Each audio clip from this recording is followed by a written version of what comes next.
오늘은 다주택자 전세자금 대출 그 두 번째 시리즈 보험사 전세자금 대출에 대해 알아보고자 합니다. 우선 지난 시간에 설명드렸던 내용들을 요약 정리해 드리도록 하겠습니다.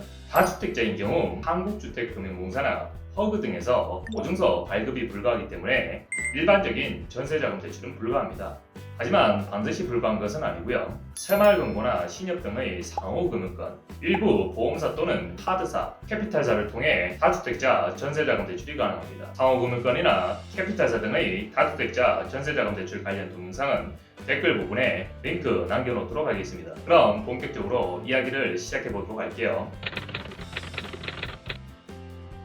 전세자금 대출에 있어서 다주택자의 기준과 주택담보대출의 다주택자 기준은 조금 다른데요. 전세자금 대출을 받고자 하는 차주와 그 배우자의 주택 합산수가 2주택 이상인 경우 다주택자를 보고 있지만 주택담보대출은 차주와 그 배우자뿐만 아니라 차주와 등본상 동일 세대를 이루고 있는 직계 존속, 직계 비속 등 모든 세대원의 주택 합산수가 2주택 이상인 경우 다주택자를 보고 있습니다.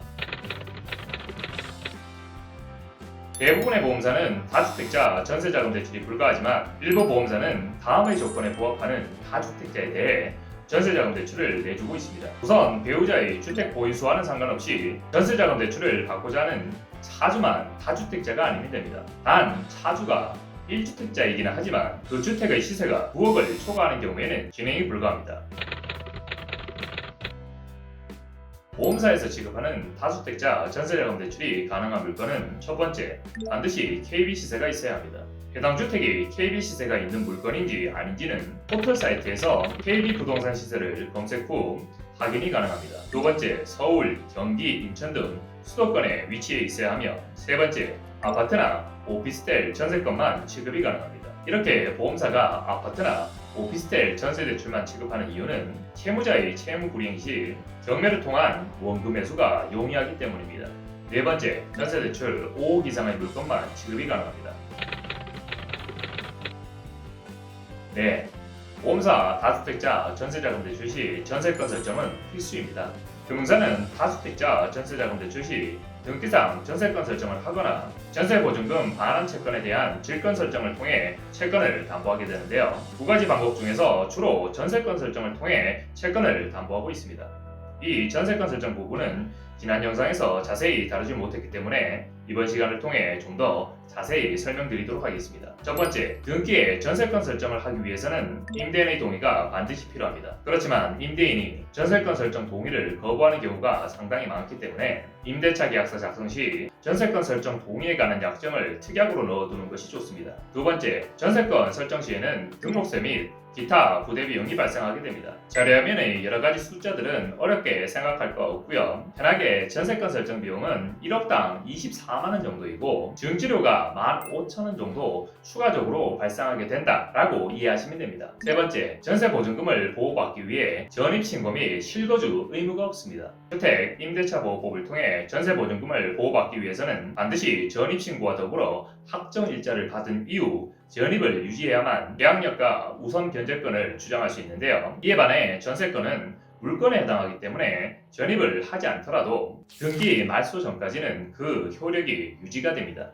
네 번째, 전세건 설정 등기 접수 당일 효력이 발생합니다. 주택 임대차 보호법에 의해 발생하게 되는 계약력과 우선 변제권의 효력은 전입신고를 한 다음날 0시부터 효력이 발생하는 것에 비해 전세건 설정 등기를 통해 발생하게 되는 계약력과 우선 변제권의 효력은 등기를 접수한 때부터 발생하게 됩니다. 다섯 번째, 임대인이 임차인에게 전세 보증금을 제때 돌려주지 않는 경우 법원 판결 없이 곧바로 임의경매를 신청할 수 있습니다. 다주택자 전세자금 대출 최대 한도는 우선 전세인 경우와 반전세인 경우 달라지게 되고요. 이에 더불어 등기상 선순위 설정 여부에 따라서도 그 한도가 달라지게 됩니다. 단 선순위 근저당 말소 조건부로 전세 계약을 맺은 경우에는 선순위 설정이 없다고 가정하고 최대 한도를 산정하시면 됩니다. 정확한 최대 한도는 간단한 도표를 통해 설명드리도록 하겠습니다. 우선 일반적인 전세 계약이면서 등기상 선순위 설정이 없는 경우에는 전세 보증금의 80%와 20억 중 낮은 금액이 최대 한도가 되게 되고요. 만약 선순위 설정이 있는 상황에서 전세자금 대출을 일으키는 경우에는 전세보증금의 80%와 20억, 그리고 KB 시세의 70%에서 선순위 설정 금액을 차감한 결과값 중 낮은 금액이 최대 한도가 되게 됩니다. 이어서 반전세인 경우 최대 한도를 알려드리겠습니다. 반전세이면서 등기상 선순위 설정이 없는 경우에는 전세 보증금에서 임대차 계약 기간 동안의 월세 총액을 차감한 결과값의 80%와 20억 중 낮은 금액, 만약 등기상 선순위 설정이 되어 있다면 보증금에서 월세 총액을 뺀 결과값의 80%와 20억, 그리고 KB 시세의 70%에서 선순위 설정 금액을 뺀 결과값, 이 세 가지 중 낮은 금액이 다주택자 전세자금 대출의 최대 한도가 되게 됩니다. 오늘 시간에는 다주택자 전세자금 대출 시리즈 그 두 번째 보험사 편을 다루고 보았는데요. 만약 오늘 영상에서 이해가 안 가시거나 더 궁금한 점이 있는 경우 업무 시간 중에는 유선전화 1670-8831로 연락을 주시고요. 업무 시간 이후에는 카카오톡 아이디 머니7천을 추가 후 문의 남겨주시면 최대한 빠른 답변 드리도록 하겠습니다. 지금까지 저금리다공TV 김동원이었습니다. 감사합니다.